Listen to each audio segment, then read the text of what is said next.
Hey everyone, this is Coloring Chemist. My name is Connie and welcome back to my channel. So once again, we're not top down, although we will go top down in a minute here. This is potentially part one, although I'm not sure, I might make it all one video, of a video that takes a deep dive into Pitt pens and or similar. And I'm just filming like this for a minute because I wanted to show the storage of my Pitt pens. Now, you'll notice there's a number of empty spots in there. I have a number of them pulled for a project. But I store my Pitt pens in Spectrum Noir marker trays. And at the top you can see there, I have my collection of big brush Pitt pens. Now, they don't make those anymore. I wish I had the whole set, but I do not. If anyone has any that they're willing to sell, just contact me, let me know. In order to make those fit into the Spectrum Noir marker trays, I actually had to, I don't know if you can see this. So I'm trying to work around the cords here. You can see the gap between trays there. The trays lower down, you can see there's no gap. Spectrum Noir marker trays have a little, it's like a little nub that fits into a slot on the tray beneath it. So they are supposed to fit together snug, like the ones lower down. But if I did that, those big brush Pitt pens wouldn't fit. They're too tall.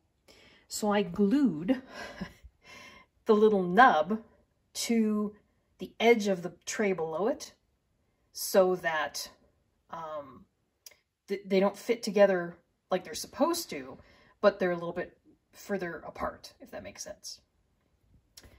I'm going to pause this and then I'll be back because I want to show you what I do so that the Pitt pens can fit in there, but they don't get pushed so far back that I can't get them out. So hold on 1 minute. So here we are back again. I have taken a kitchen sponge and a pair of just heavy-duty scissors, kitchen scissors, and cut the sponge into little cubes. You see that? And then I pop them. They're not actually glued in there, I don't think. No. It's one of those kitchen sponges that actually has a scrubby bit, but I mean, you wouldn't need that. Just a sponge, any kind of sponge. But the reason I did that was because otherwise, if I take this out, when you go to put the Pitt pens in, can you see they don't stick out at all? And even with the trays kind of organized on a slant, it's hard, right, to get your fingers in there to grab the pen. Whereas if I just put a little spacer at the back, and I mean, that spacer could have been anything. I just happen to have a package of kitchen sponges and I thought, well, if I cut those, they're easy to cut. I don't have to be exactly precise because they'll just kind of squish in and fit in the end. And then that pushes the Pitt pens out far enough that they're easy to grab and take out, even the ones below. So that's how I make the Spectrum Noir marker trays work for the shorter Pitt pens. Now at the bottom there, starting here with the colored caps and going to right there, those are not Pitt pens. Those are the Faber-Castell Abstractor watercolor markers. But starting here with, it's actually one of those 1-inch round Avery stickers stuck to the end of the cap and then colored with this pen. These are the new Faber-Castell Pitt dual markers. And we will take a closer look at each of these, what the tips look like when I go top down. But it's just sort of showing these did not need any kind of spacer at the back. These are long enough that if I put them in there, they stick out. I can grab and pull. It all works. So those 30 with the colored sort of papers on the end Those are the new Pitt dual markers. Those are the Albrecht Dürer markers. This is a mixture of my Faber-Castell Pitt Pens and also the sort of Stettler version, which are called Stettler Pigment brush pens. And then sitting on top of that, of course, was my Big Brush Pitt Pens. All right, so I think that's enough of sort of looking at storage. I will stop this and then we will go top down. All right, so here we are top down.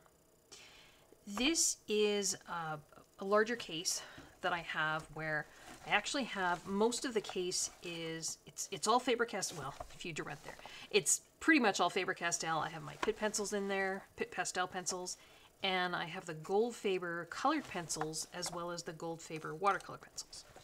So this is one of those pencil cases that has the single loops that are sort of, the spacing of the loops is really good for pencils. It doesn't fit Pitt pens unless you just use every second loop.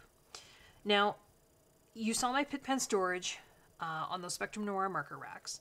I do have a few in here, and these are a few of the fine liner Pitt pens.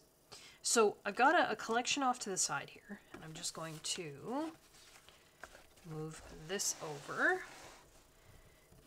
and we'll get a piece of scribble paper here. I grabbed reds just because I thought they would be easy to see. The ones that I color the most with are the Pitt Artist pen with the brush tip. And the brush tip looks like this. So it's a very small, fine brush tip. The ones that they don't make anymore are these Pitt Artist big brush pens. And this has a much larger brush tip. What they've replaced these with are these, I think. That was sort of the deal. There are only 30 colors of these so far, which is too bad. The Pitt brush pens, I believe there are 60 colors. And I think there was 58 colors for these ones. I can't quite remember. These dual pens do have a brush, but you can see that it is, try to get them side by side here, it's different. You see that? It's shorter and sort of fatter than the big brush Pitt pens. And the dual Pitt has this brush on one end, and it's like a, if you can see that, it's like a fine liner, but a big fine liner. So I wouldn't call it necessarily a bullet tip. It looks, sorry, I'm gonna grab my glasses here. It's like a big fine liner. So let's take a look at the sort of marks you can make with these. So this is the newest one. This is the Pitt Artist Pen Dual. So you've got this lovely brush, and of course the, you could change the angle on it, and you can get different, that was very random, different widths of line. Here's the other end is much firmer. You know, you can't really push. You can flip the nib on the brush end. I didn't try this end because I'm assuming just the way it looks, it looks pretty permanent in there. I could be wrong though. But if you, and I won't do this, I did this earlier and it's really hard in the nib, so you kind of don't want to do it unless you have to. But if this tip starts to fray, because it's not a foam tip, if I had to guess, it's a fiber kind of nib. It's pretty sturdy, but it's still fiber. And it may start to soften and fray at the tip. You can pull this out, and there's another end like this on the other end. And then you could flip it and put it back in. So it's like you've got two tips. These are not refillable, but the ink in these seems to last for a long time. And we will talk about the ink in a little bit just after we're done looking at the sort of different sizes and different tips. The big brush pen, Pitt pen, and these are all 219 Deep Scarlet Red, had, I think, a more, I don't know, you could get really fine. I like this brush tip better, which is too bad because they don't sell them anymore, but you can see the color matching. Faber-Castell, of course, is quite famous for, particularly amongst its artist grade lines, color matching across the lines. And so it's not like, you know, Deep Scarlet Red 219 is sort of kind of the same as Deep Scarlet Red 219, you know, in another pen. It's, from what I can tell, the same. It's exactly the same. So this nib, again, a brush nib, but I don't know, I found it more flexible. But, I mean, those are still okay. That's my favorite. So here we've got the small brush nib. You can get super fine lines. I don't know if you can even see those. Or you can lay it on its side. You can really lay it down and get that kind of a line. These tips are also flippable. So once again, if it starts to fray at the end, you pull that out. It's got this shaped nib on the other end. Flip it around, put it back in, and you've got a brand new nib. These, if I remember correctly, on the big brush were not flippable. So, can't flip, but you can flip the brush end here and the brush end here.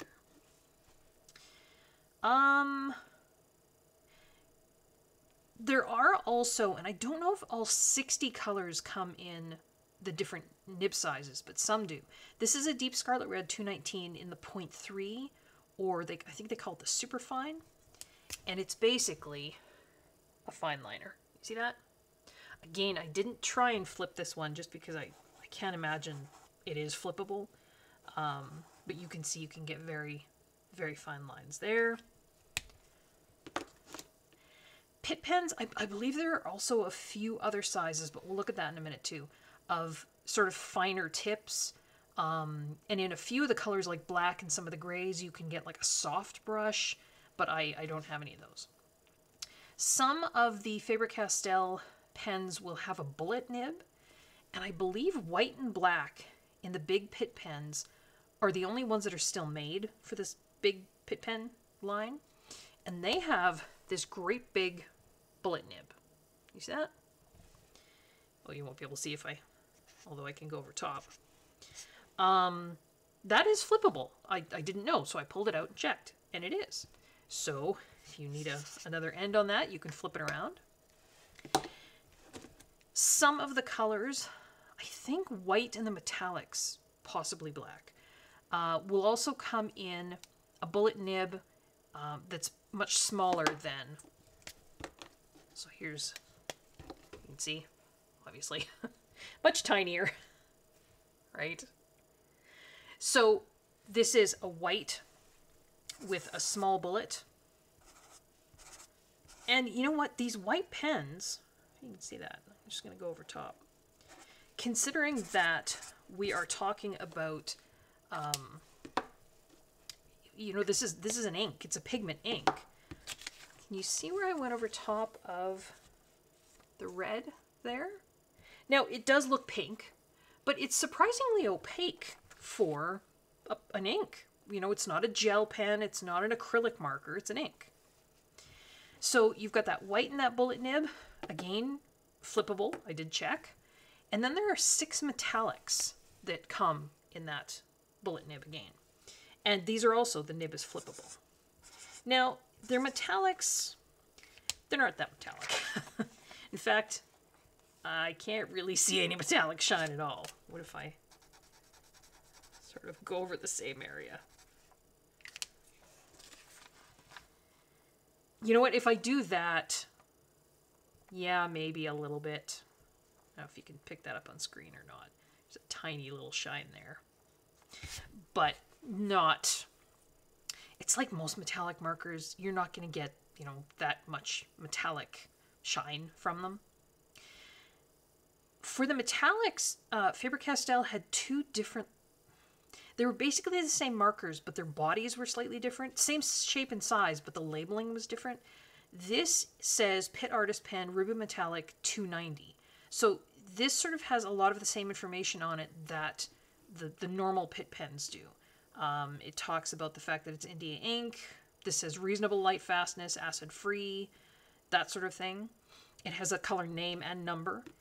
There was another set of 6 metallics, possibly 8. No, I think it was just 6.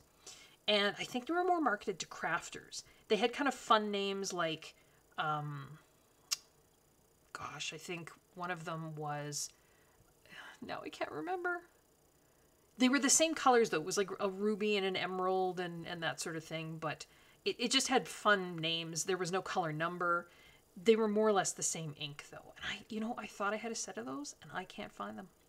All I can find is the set of 6 sort of, more professional looking ones.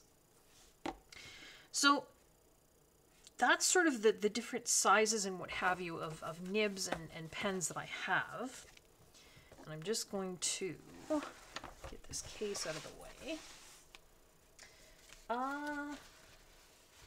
I printed off some literature from Faber-Castell. So this is sort of the brochure that they have that you can get off their website.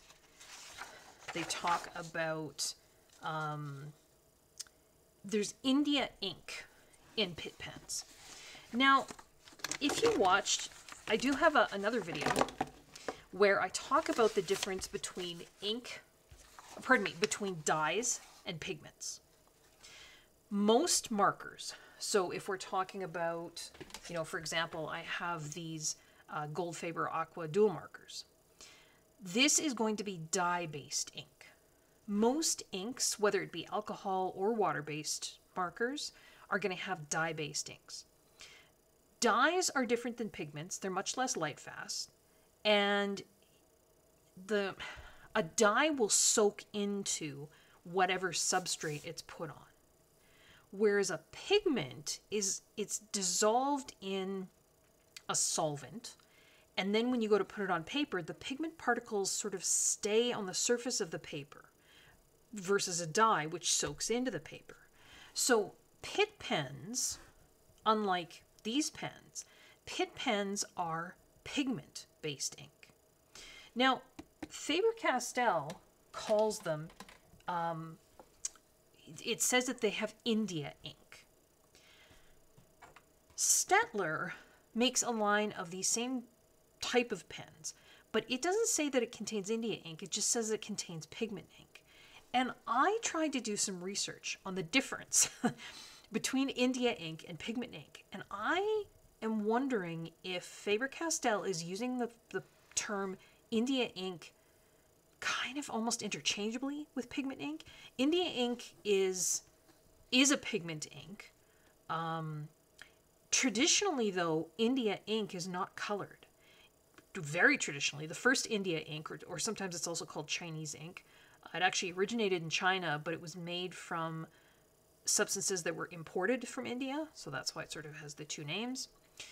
Traditionally, it's just soot dissolved in water. That's what India ink or Chinese ink is. So it would be black. Or I mean, the color of soot. If you had less soot, it would be grayer, right? Depending on the kind of soot, what you were burning to get the soot, you could get different shades of gray or black, but it certainly wasn't colored. So when Faber-Castell says India ink, I think they're just meaning inks that are made with pigments as opposed to dyes. I think. I could be wrong on that. Their Pitt pens are light fast. They're definitely odorless. There's no smell to them at all. They are waterproof when dry. Not when wet, but once they're dry, they're waterproof. And that is because they're made with pigment instead of dye. It says does not bleed through paper. Now, the way I use them, I do have to be careful, and I'll get to that. I'll show you that later. But there's a little caveat there. Available in different nib sizes. That's what I was getting to. So we've got the brush, which is, our standard... Wrong one. All right, it's that kind of brush. The soft brush is available in black, and I believe now a few grays, possibly. The big brush, of course, which they no longer make. I think this is a little bit older, because I don't think it actually has the the dual Pitt pens in here. You can see there's a number of different sizes of fine liner, and it's got a sort of a medium, 0.7 millimeter in 3 colors, 0.5 in 3 colors, 0.3, which is what I have, in 11 colors. I don't know if I have all 11. And then there's a 0.1 extra small that's just in black. There's bullet nibs in metallic, and it says black, but there's also a bullet in white. And Pitt pens, oh, that's right, too. Pitt pens also come, some colors, in a calligraphy tip. You see that? So a calligraphy tip is... Oh, now I'm going to have to pretend that I remember how to do calligraphy. I don't. Let's see if I can. So it's squared off at the end and it's flat, so that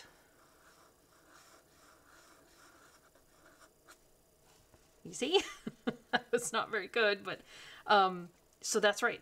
I do have a few of these. I think I have 6 colors of the or maybe 4. I can't remember. I have them in this little pouch. Oh, 6 colors of the calligraphy tip. I don't use these for coloring. They're kind of a little specialty tip. I would like to get into lettering someday and learn, so that's why I have them in this little pouch. And then apparently they also have a soft calligraphy tip. And I think that's it. So then they just talk about the flexibility of the tips. Because this, although, I mean, you can do this with any ink to some extent. Because you've only got 60 colors, you can layer the colors to get a deeper tint. You see that? Not a deeper tint, a deeper, sort of more, what's the correct artist word? The value, is that it? More saturation. You can layer them to create new colors. You can do a watercolor effect, which we'll maybe talk about a little bit later. You can overlayer. But those are just some of the things you can do with these pens. Now,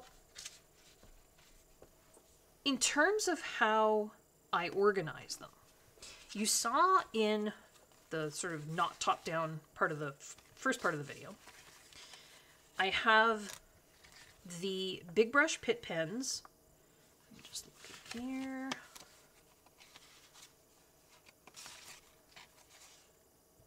Yeah, it's these ones. I have the big brush Pitt pens all together in the top part of those. I think there's 3 in a little bit of a rack. And then I have this swatch. So this is all the big brush Pitt pen colors I have. So not quite, like 40. I think, like I say, I think there were about 58. So I'm missing about 18. Oh, I've tried to find them. I can't. If anybody has any for sale, let me know. I will be willing to buy them. So this is the big brush Pitt pens. There are a few colors in this big brush line that have not appeared in either the, you know, sort of regular Pitt pens or the dual Pitt pens.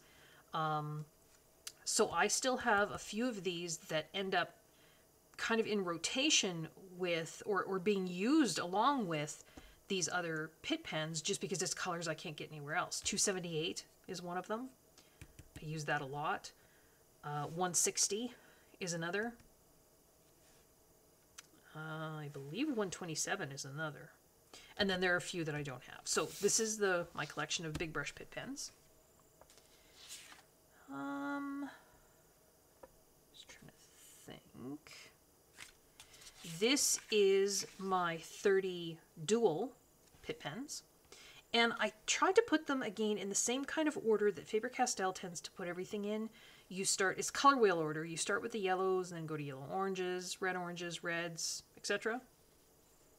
So there's the 30 colors of the dual brush. And these are, well, the first part of the colors of my regular, just the, you know, the standard Pitt pens. And then they continue on the back. And then I have some of the metallics. Yeah, see these other ones? These are also the metallics, but they were the crafters kind of version of them. So instead of having color names and numbers, which actually match, like 250, that's gold in the Faber-Castell lines. In their Polychromos, Albrecht Dürer, 250 is gold. For the crafter one, they called it Heart of Gold.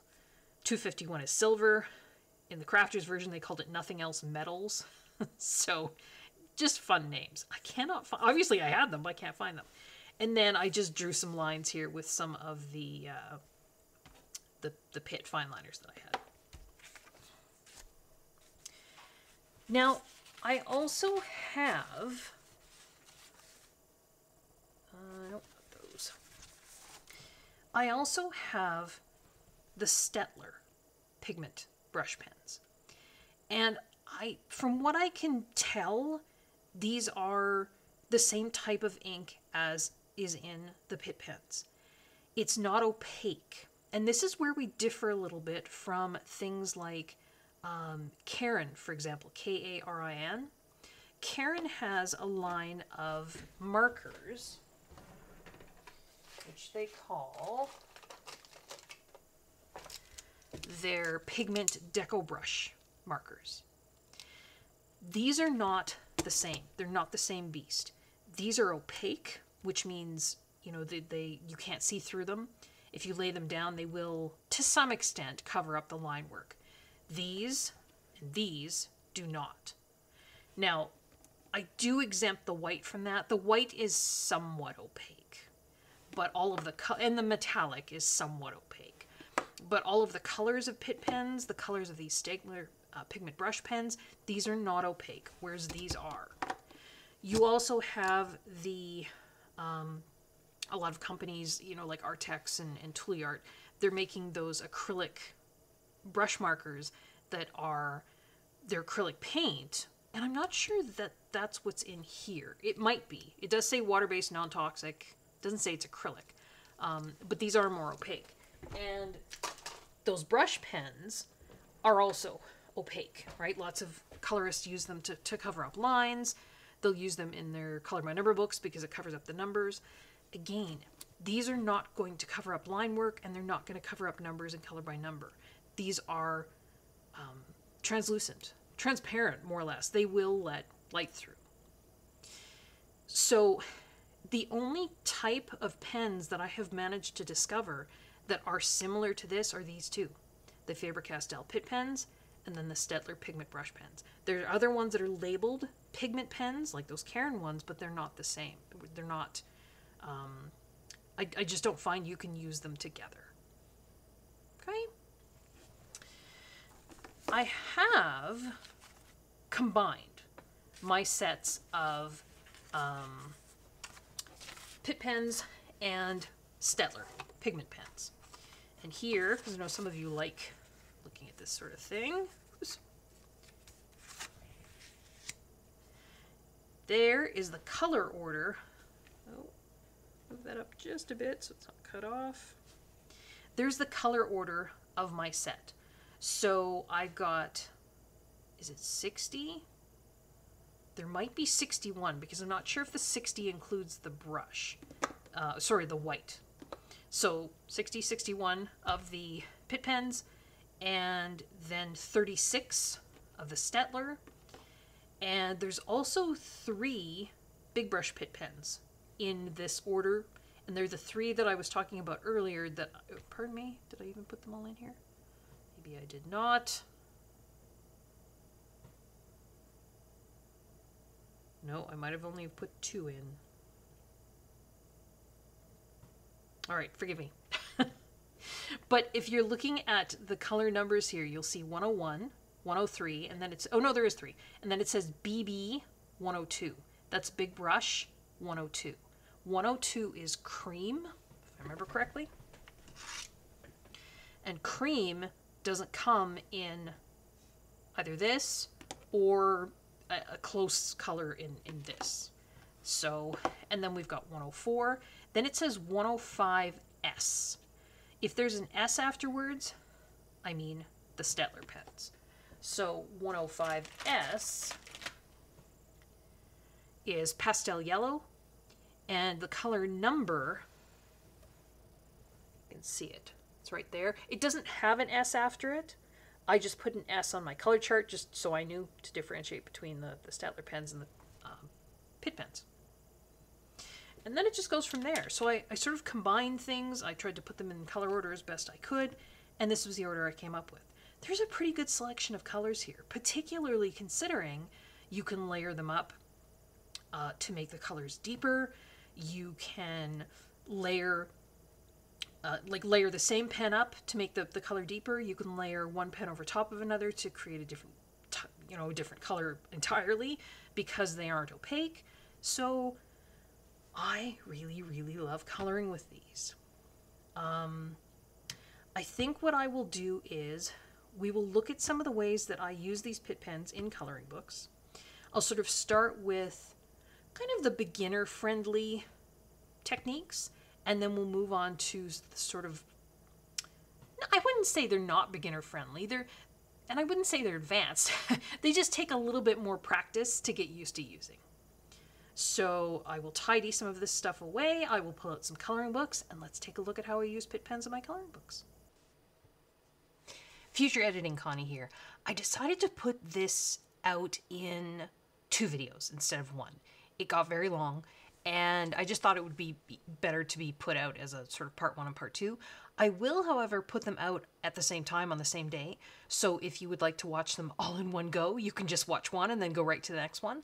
But if you would like to watch them separately, then you can do that too. So this is the end of part 1, my look at Pitt pens.